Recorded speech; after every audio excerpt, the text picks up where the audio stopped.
Hey everybody, it's Matt Williams with the Drone Business Show. It is great to see you. Our first episode today with a special guest, James Singleton, JS Aerial. James and I have known each other for quite a long time now in and around the industry. James is a full-time drone pilot, so he is exactly where many of you want to be. He's where he wanted to be 5 years ago. I think it's fair to say, doing this full time, kicking ass and taking names. Yeah, you know, a lot of interesting stories to share. That James has got. You know, like I say, he's been there, he's done it, and he is absolutely crushing it now. I've seen him flying on, I don't know whether we can talk about it, F1, yeah, stop.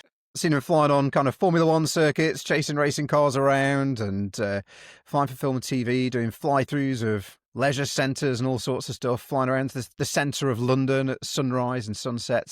James, it's great to have you on. Thank you for being our first special guest on the Drone Business Show. If you'd just like to introduce yourself, and we'd love to hear your story, mate. So take your time, tell us all about you and how you've got to where you are now and what it is that you do. Yeah, thank you, man. I just want to say it's great to kind of be here talking to you about this, because I feel like, you know, my journey, although relatively short in the grand scheme of things, you know, you've very much been a part of that journey since the start. So it's quite nice to kind of do this as like the first podcast of the new show. And yeah, I feel honored to be here, mate. Thank you.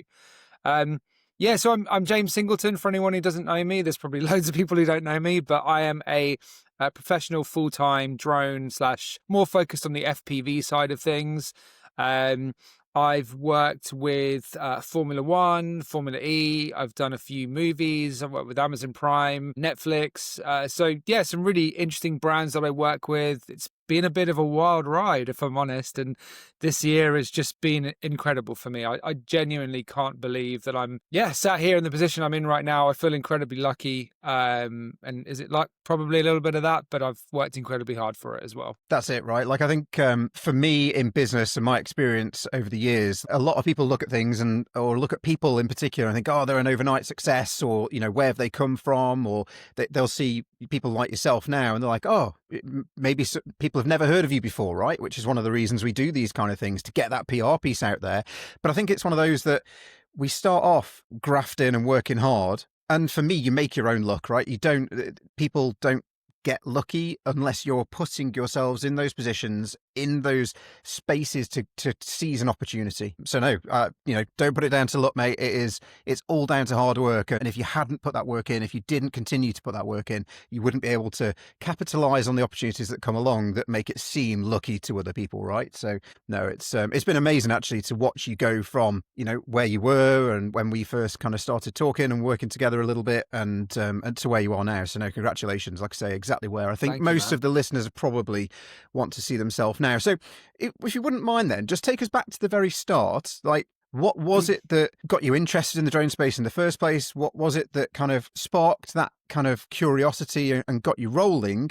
And then what does that progression look like over the last few years? Yeah, so I mean, I think you probably even further back than when I first picked up a drone was like, I've always been a very creative person. You know, definitely on the autism spectrum, ADHD to the max kind of thing. So superpower. Totally, 100%. Like anyone who's got ADHD kind of knows. And if you speak to anyone who's like in the creative industry, 99% of them have ADHD. So yeah, it's definitely a superpower. So I've always been a creative. Like I've always had a creative flair. You know, going back to my days as a music producer in a band when I was like 18 or whatever. And then I kind of transitioned into normality, because that's where life leads most of us, right?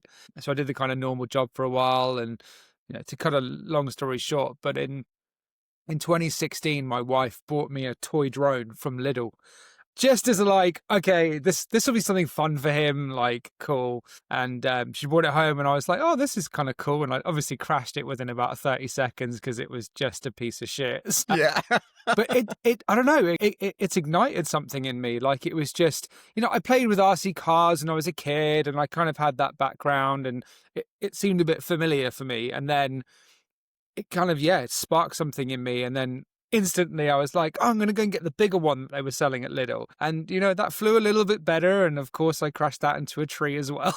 Like, nice. This is when they were so rudimentary. I mean, 2016 is a lifetime ago when it comes to drones, right?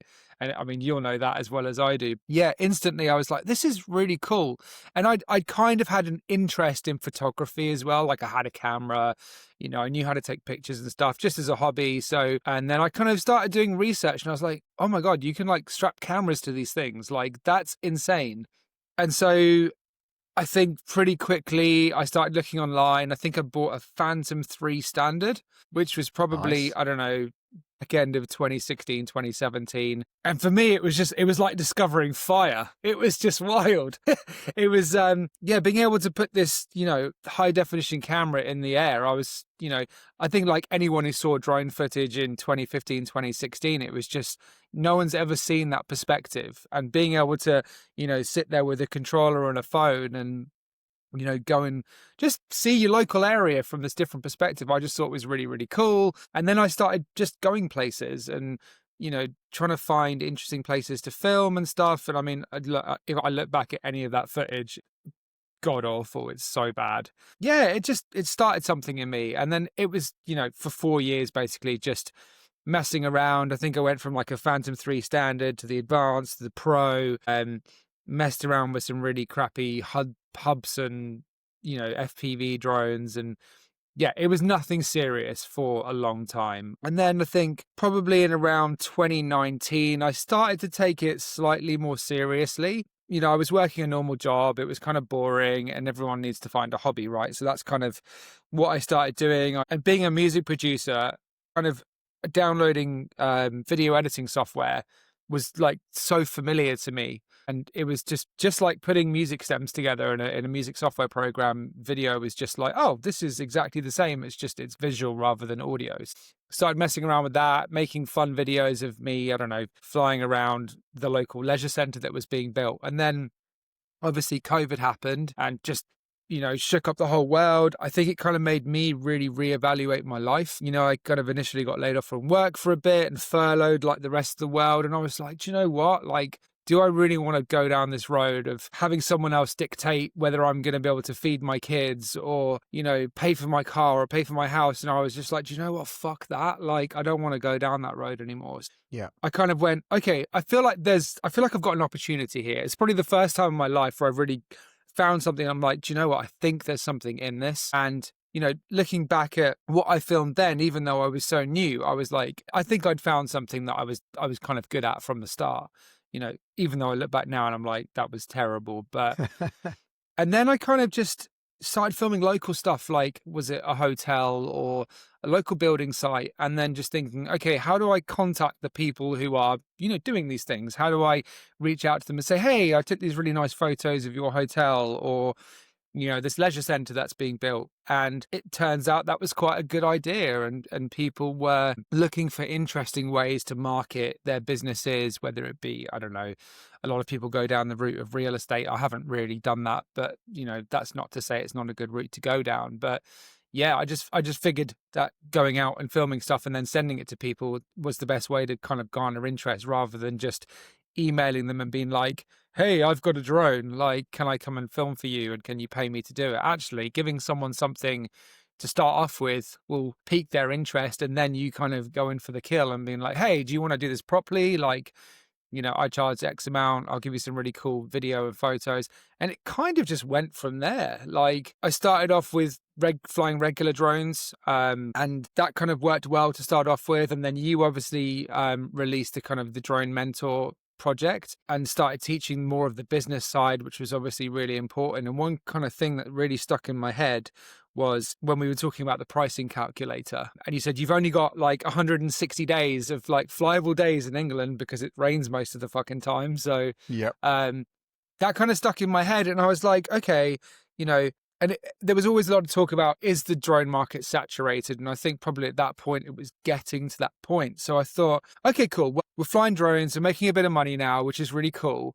But how do I make this a career? Like, how am I going to stand out from everyone else? Because, you know, anyone can now go down to Argos and buy a Mini 2 and call themselves a drone pilot for 50 quid. And I was already starting to come up against those kind of situations. Oh, Dave down the road will do it for, you know, £250 cheaper. Gotta love And I was Dave, like, Dave with his drone from down the road.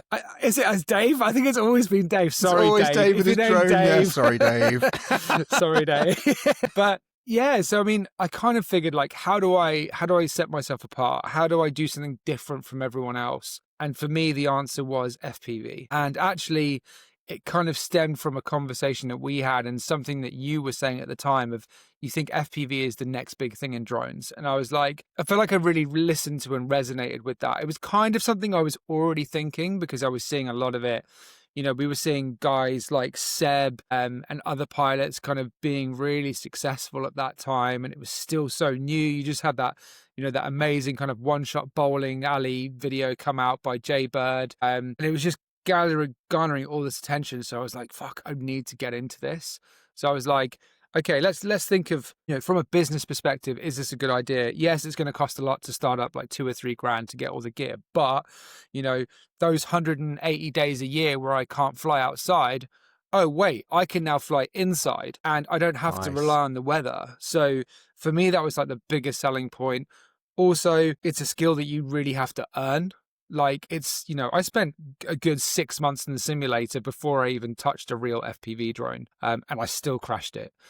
Do you know what I mean? So, and it's still a skill that I'm honing to this day. Like, it's something that goes away very quickly if you take a break from it.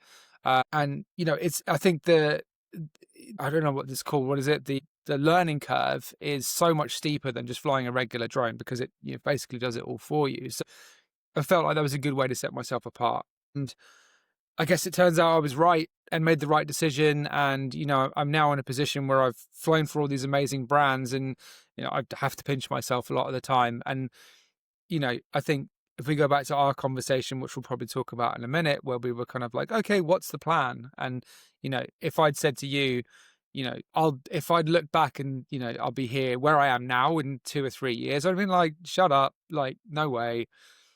And now I'm here, I'm like, I want more.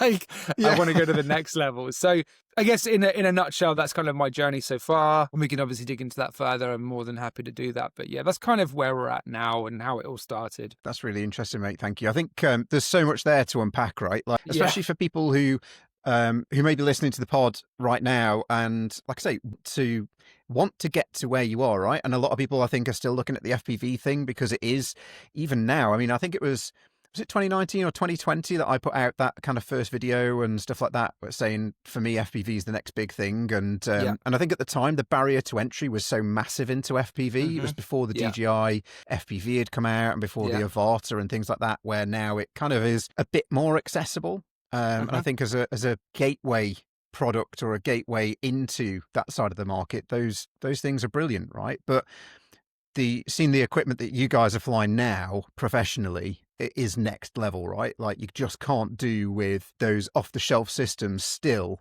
what you're able to do. But even so, I think people might look at it and go, well, yeah, it's all well and good. You're flying Black Magics around on custom-built, you know, Cinelifter FPV drones. But what's really important for everyone to understand is that you didn't start there. You started like everybody else pretty much coming into this. You buy a cheap drone from a local supermarket or you get given one for birthday or Christmas.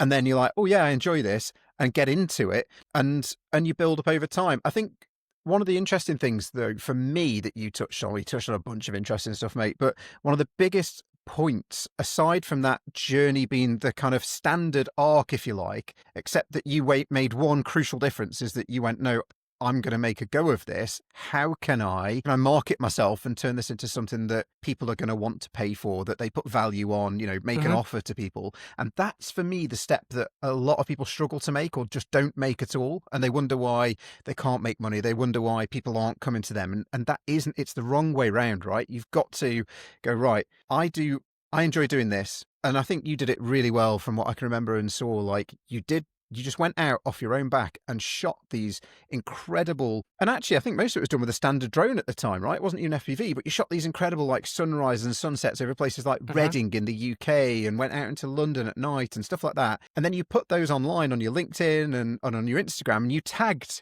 people or businesses and places that were in those shots. Yeah.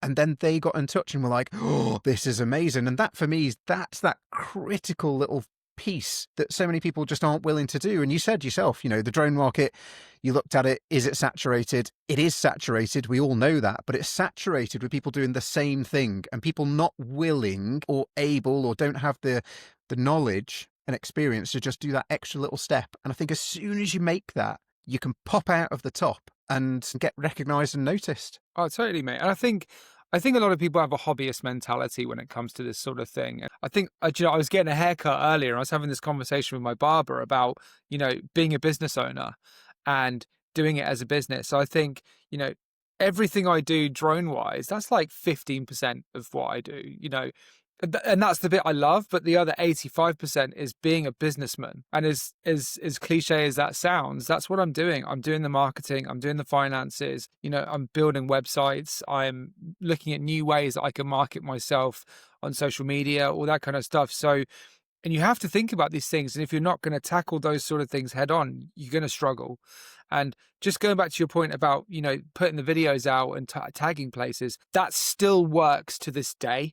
For instance, I happened to be filming a yacht in Canary Wharf, not in Canary Wharf, but in that kind of area. It's a really cool location. You've got like the O2 and Canary Wharf and it looks amazing. And I just on the side of my video did some like footage of that area of London, stuck it on YouTube, and I landed a Hollywood movie from it, which is wild. Like Amazing. They're using those shots in the film. They then contacted me to A, use those shots, but B, to shoot the end shot of the film, which was a shot rising over London. And it's just like, that's great. I've now got a serious movie credit with A-list actors.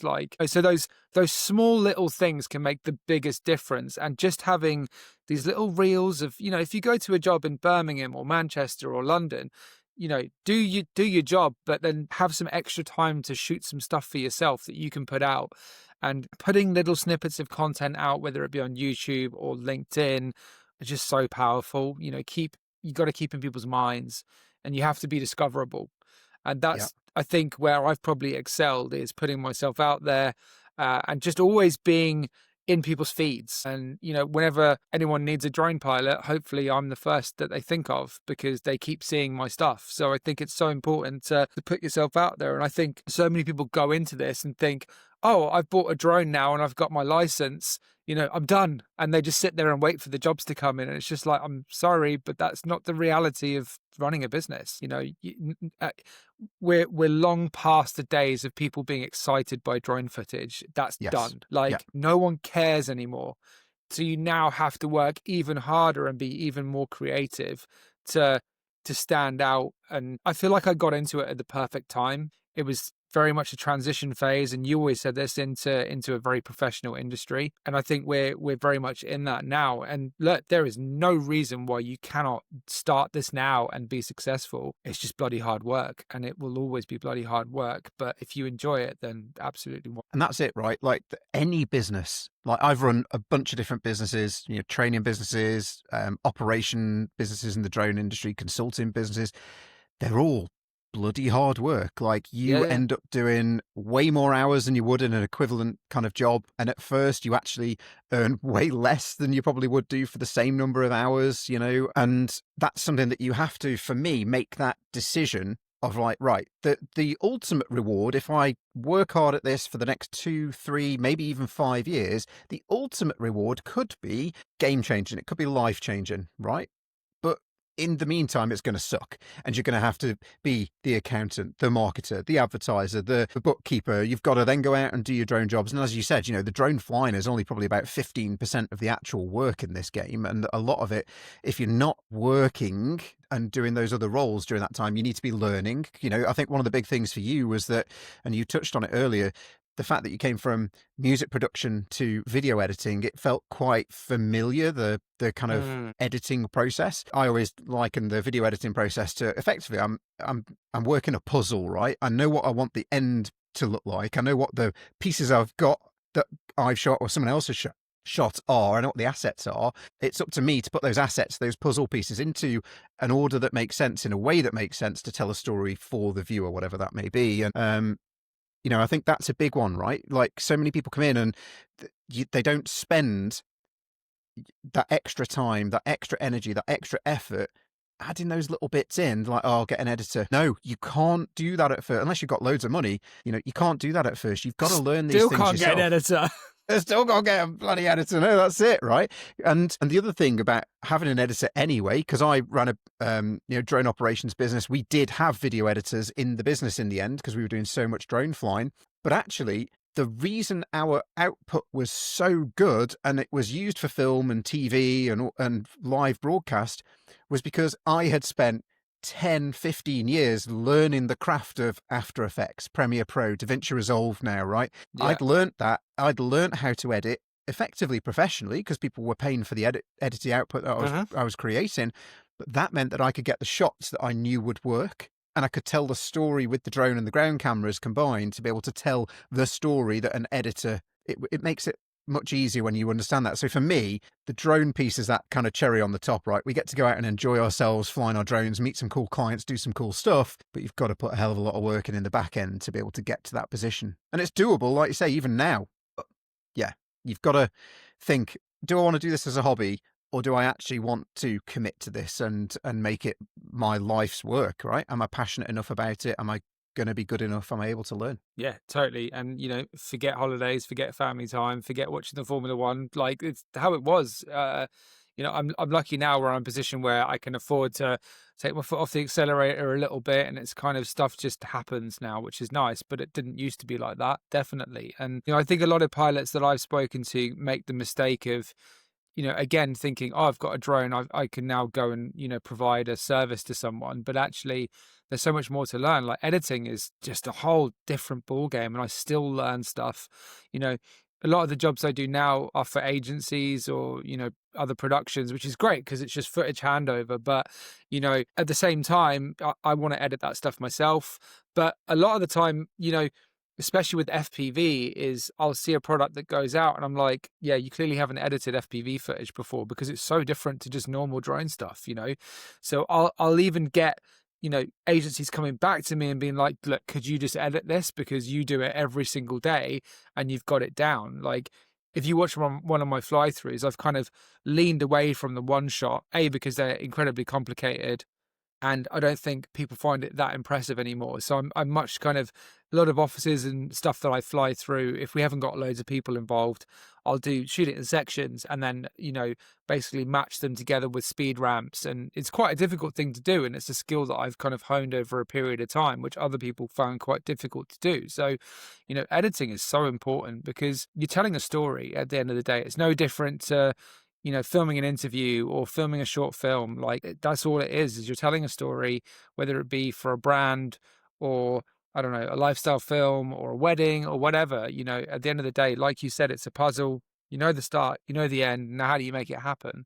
And you have to spend a lot of time figuring that out and, and just making the best of it.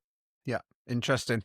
Mate, just if you wouldn't mind then, could you just walk us through, like, when you made that decision? So you've got your phantoms and all that sort of stuff, and then at some point, I think you mentioned around COVID time, you decided, no, this isn't. I don't want the 9 to 5 anymore. I want to go. I'm going full time with this. I'm going all in. Could you just talk us through, if you wouldn't mind, that decision making process and that transition from one to the other, and then how that's then led to where you are now? Yeah, I mean, I'll be honest, it was probably the scariest decision I've ever made in my entire life. I came into this with 2 kids, a family. So, I've very much always been the breadwinner.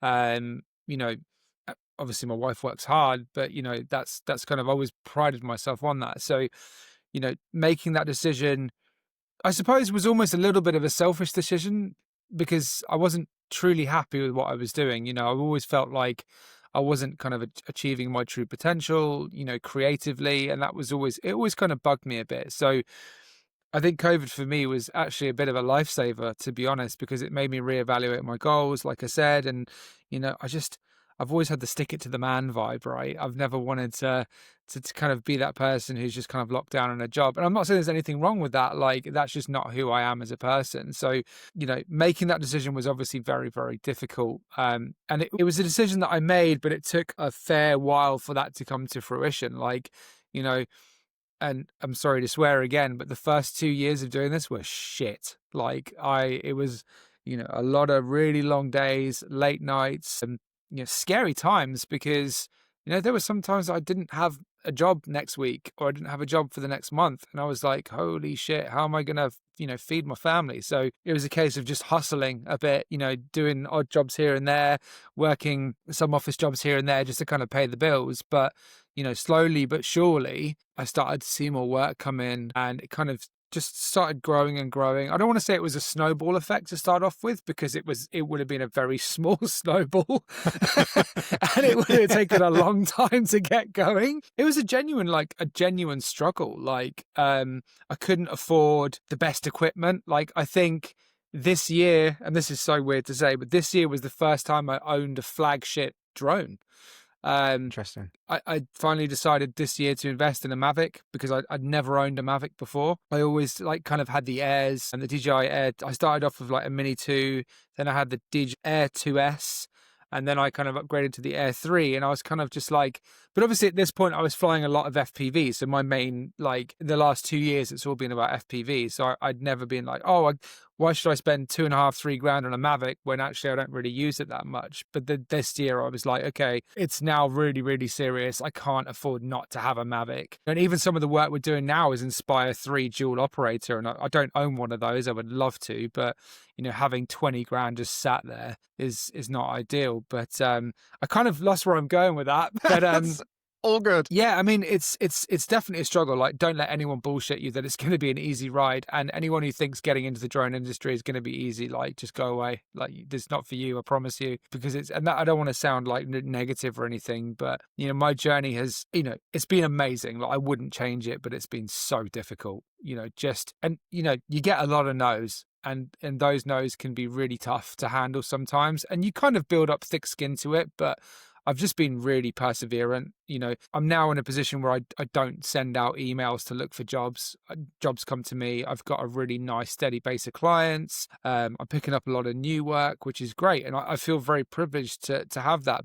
For probably only this year, it's kind of stopped. But I had the worst kind of imposter syndrome since kind of starting. And I know it's something we've talked about a lot. I know you've suffered with it in the past and probably still do. But it's only really it's only this year where I've kind of gone, do you know what? I am good enough. I'm really good at this now. And I've had to tell myself that a lot for me to believe it. And I've got some really good friends around me, like Matt Beasley, who I know and I'd like to come on to what me and him are doing at the moment, if that's cool. Yep, absolutely. But yeah, it's been tough. It's been tough. And I don't want to sound like it's, I haven't been depressed or anything, but do you know what I mean? It's there are some serious ups and downs, but you have to be able to bounce back after those things. Yeah. And I think it's really interesting, right? When you start getting into that kind of psychological piece, and I'm not going to go into that here because it's probably not appropriate to do so necessarily, but especially as, an entrepreneur, as a business owner in what is a small business, probably a single person business at first as well, like you said, I mean, I remember when you went full time with this and the conversations we had leading up to that to kind of position yourself so that you were best placed to make that jump and achieve all of the goals and more that we set in those kind of coaching sessions. But now, I remember seeing your LinkedIn, and it was 3:00 in the morning and you were taking a photograph of getting in the car, and the clock on the car said 3 in the morning. And later that day you were out flying. I think the one I seems to remember was you doing electronic billboards for a company. Oh God, and you had to capture them at a certain time of the morning and the evening. It was oh my God, these are some hours you're having to put in. But like you say, you have to do that, and it can be a very, very lonely place, right? When you are doing that, and like you say, when you yeah, it's the worst. And then you get that combined with the no's, combined with the setbacks, combined with those quiet weeks or months even sometimes when you're first starting out where it just doesn't seem like anything's going right. And it can get really, it's a psychological battle, I think, like you say, that imposter syndrome's there. I suffered from it terribly. I did, while I was flying in the military, I suffered from it looking back. And although, I didn't feel it at the time, looking back, you're like, oh my God. And the same when I was flying for film and TV with heavy lift drones, same when I led the kind of world's biggest drone training school. I get it now, right? Like, should I even be doing a podcast or a YouTube videos? I don't even know. But actually, do you know what? You've just got to get over that. And at some point, and I think that's another big thing that makes a difference between people who think about doing stuff or maybe give it a go. And you've got to push through that, right? And there is a little bit of selfishness in there as well. There's a little bit of, I think, I don't see it as this, but you've got to have a little bit of ego in there as well, because you've got to believe that you are good enough. You've got to believe that you're better than somebody else to be able to put yourself out there. But yeah, it's so interesting, mate, I think. And like I say, it's probably an episode for another podcast, right? But So, yeah, but it is really interesting that there's so many things that underpin just what most people think is, I'm going to buy a drone, I'm going to make some money from it, and I'm going to quit my 9 to 5. But there are so many other facets to building a successful business, and in anything that you do, not just this space, right? Totally. Yeah, 100%, mate. And, even though I would say somewhat successful now, which is an amazing thing to say, I'm still not where I want to be. Like, and I think that's with any kind of entrepreneur or someone who's driven, is you'll always, your goalposts will always move further away from you. I think Matthew McConaughey had like a nice speech on this. He says, who's my hero? And it's myself in 2 years' time. Yes. And then, in that 2 years' time, who's your hero then? And it's myself in 5 years' time. So it's always moving, and you'll always kind of be chasing a different goal. And there's nothing wrong with that, other than it's not always satisfying. This year I've done something just like some of the wildest things. Unfortunately, one of them I can't talk about. You know what it is. But I can't say it live. But just, getting to do things that I could only dream. Yeah, not yet, but only dream about. I could talk about Austria. We went out to Austria recently, me and Matt, to film with Red Bull, and I was chasing a Formula 4 car around the Red Bull ring. And you know how much of a big F1 fan I am, and I was just like, it was a moment for me. Like, I was just like, I can't believe I'm here, and I can't believe I'm doing this. And yeah, it wasn't an F1 car, but it was like, I'm at the Red Bull ring. This is so fucking cool. Yeah. Just driving on the track and I'm getting paid to do it. I was just like, this doesn't happen. Like, what is this? Yeah, it's bizarre. So, okay, on that then, could you talk us through the story of how you then went from, right, I'm going to go into this, and like, in fact, I'm going to take a step back if that's okay, and we'll come on to that in a second, because I really want to get onto that.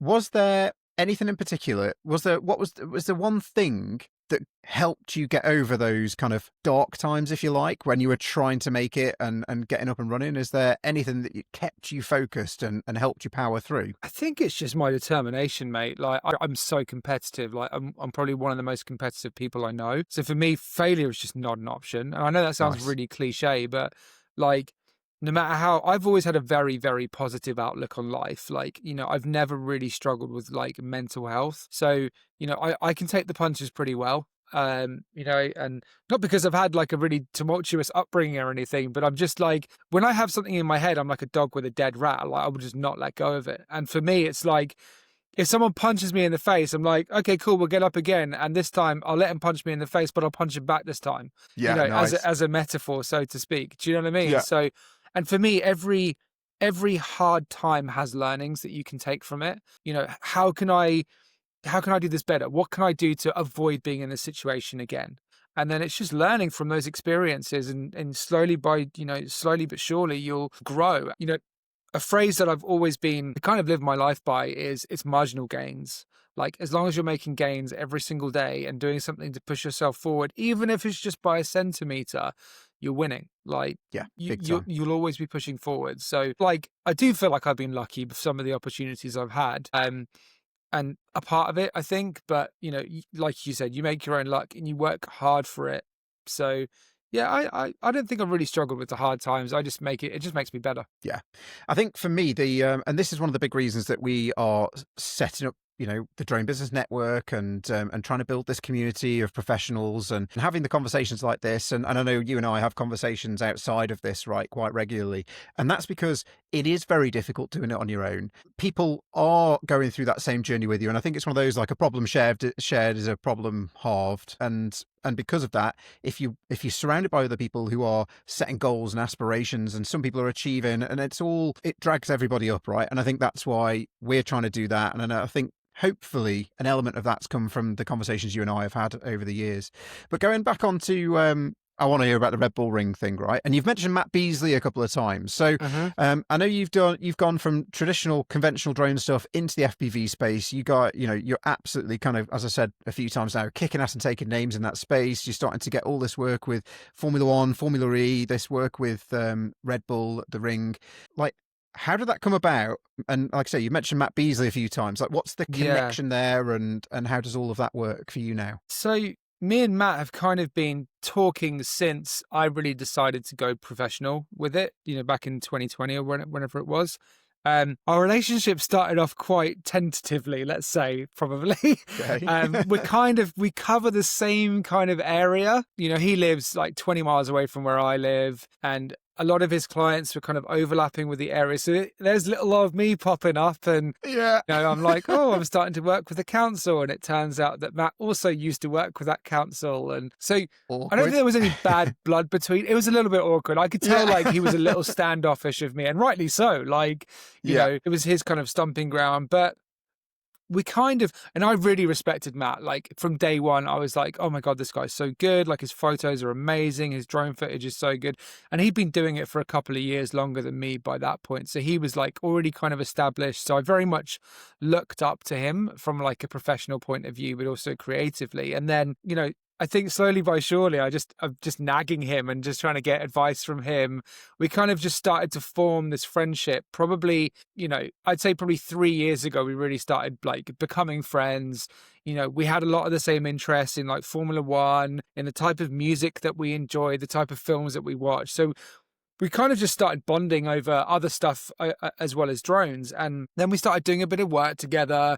He started, seeing that I wasn't just a guy down the road trying to steal his clients, but by this time I was kind of getting into the FPV space, and he was like starting to take notice and was like, oh my God, like your stuff's really good, dude. And he doesn't fly FPV. He's kind of more focused on regular drone, but also does a lot of ground camera work as well, which is not something that I do. So we started just having this kind of overlap where, he would get people asking for FPV work. I might get people asking for ground camera work. And actually, there was a conversation I had with you, and I was like, dude, like, I'm getting all these cool jobs of like flying through leisure centers and offices and stuff. Like, how do I get the big shit now? Like, I want to start doing more. Like, I want to start working with bigger brands. And you were like, you have to work with other people. And I was like, right, okay, cool. And then I knew like you could work with other agencies and stuff, and they'll hire you in as a freelancer. But I started to think like 2 heads is better than one.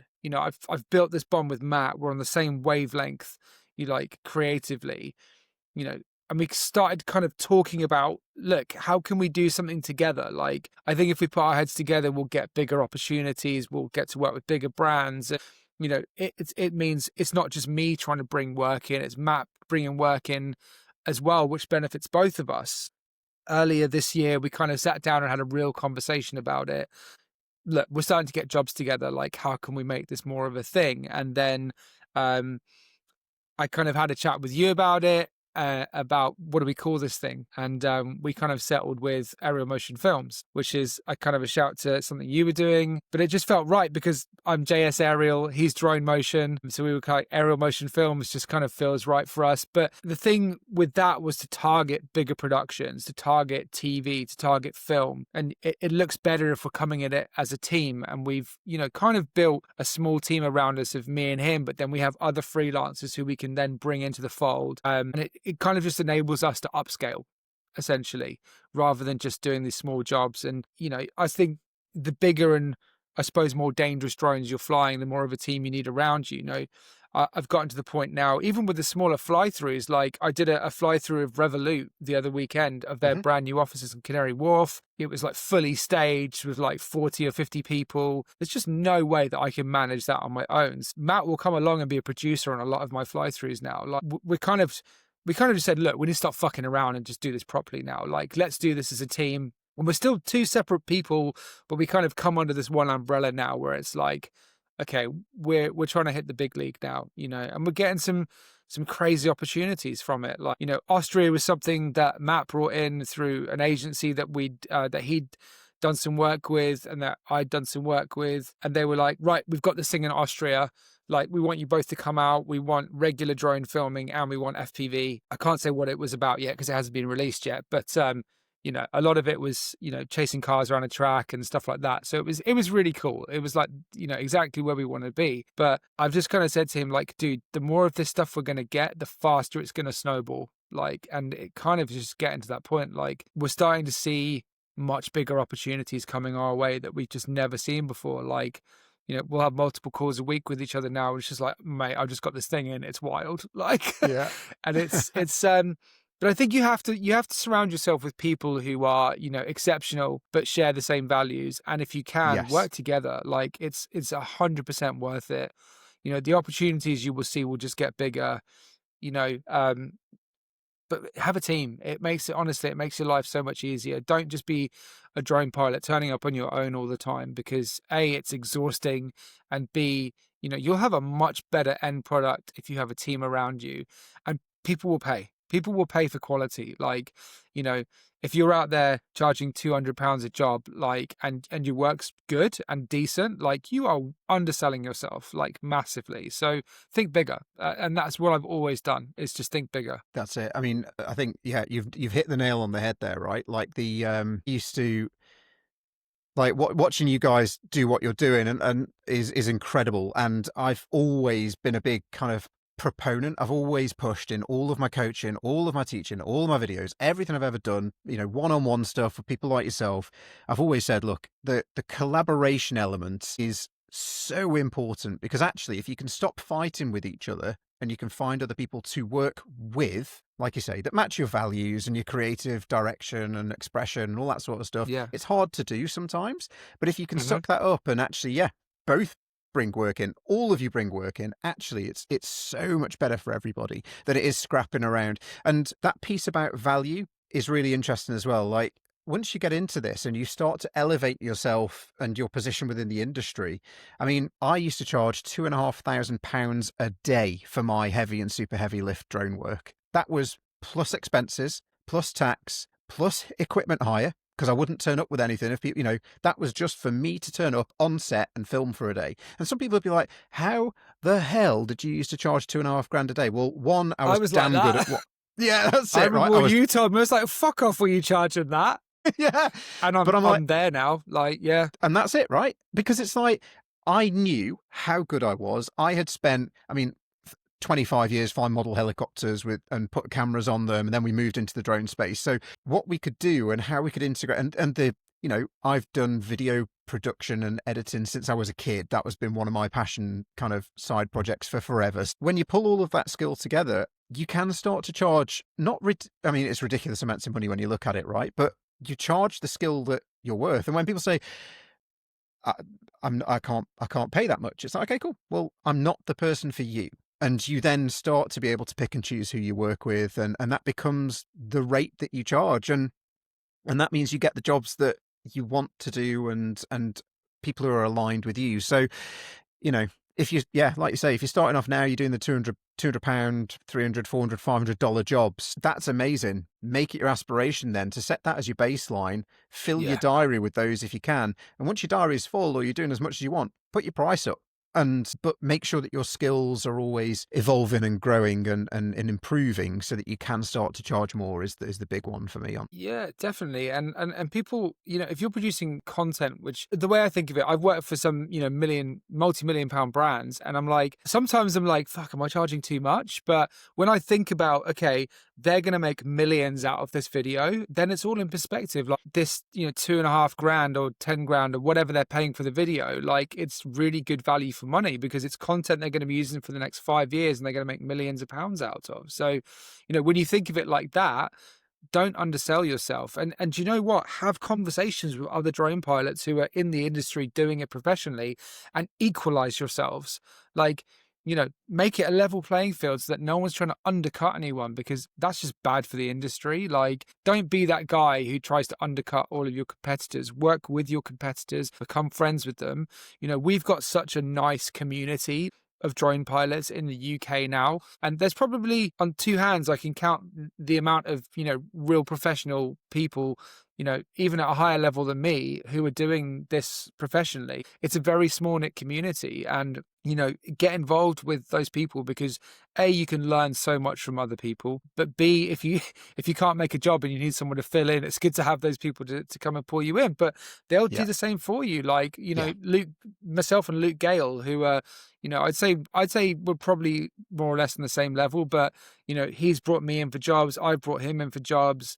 And likewise, and there's such a nice community, and I never used to think it would be like that, but it really is. And people are just, I've always found people are so willing to help, because you all share the same interest. Just remember that you fly drones because you enjoy it, and everyone's gonna, be quite happy to give you advice. I don't think it's not a shark eat shark kind of world, this, to be honest. Like, we're just a bunch of nerds playing with toys. Like, that's what it is. That's very well summed up. And on that, yeah, no, mate, that's amazing. Thank you. It's like I say, absolutely aspirational to hear. And I'm privileged, to be honest, to have been a small part of the journey, but to be able to witness it and talk to you as friends about it. So thank you ever so much for coming on. You and I could talk all day. We probably will talk all Definitely. day. We'll probably talk after this. But yeah, thanks for coming on. Where can people find you if they want to know more about you, or if people maybe want to reach out at some point to see how you might be able to help, or vice versa? Where can people find you, and where can they find you on that? Of course. So I'm probably most active on LinkedIn. So just James Singleton. If you want to become a pilot, come and follow me, see what I do. That's a great shout. I'm obviously on YouTube, Instagram, Jamie_FPV, website, jsaerial.co.uk. Just, I'm always happy to chat to people, give advice, because that's what people have done for me. So come hang. Let's do it.